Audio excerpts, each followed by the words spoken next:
Naalarma ang mga biktima ng Bagyong Yolanda sa Tacloban City dahil sa malakas na ulang dala ng Bagyong Domeng. Kaya naman ang lokal na pamahalaan agad nang nagpaalala sa mga residente. Saksi si Marisol Abduraman.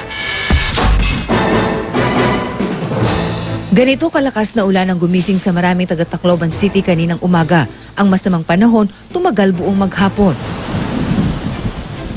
Bakas din sa mga alon sa dagat ang masungit na panahon. Ang ganitong panahon ang nagdudulot na naman ng matinding takot sa mga taga Tacloban City, lalo na't karamihan sa kanila ay pansamantala pa rin nanunuluyan sa mga tent na nasa tabing dagat pa man din. Nag-aabang na kami palagi.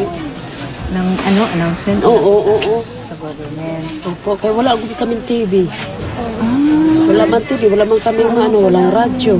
Hindi na.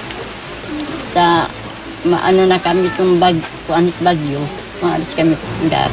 Kagabi pa raw kabado ang mga residente sa malakas na ulan. Naging maagap naman ang mga opisyal ng lungsod at tauhan ng City Disaster Risk Reduction and Management Council.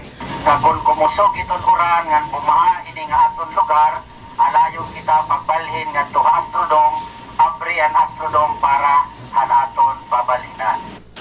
Maghapon din naging maulan sa Borongan, Eastern Samar na nagdulot din ng pangamba sa mga baybaying barangay tulad ng Sabang. Inayos lang ito ng asawa ko nung pagkatapos ng bagyo kasi wala naman kami na titirahan.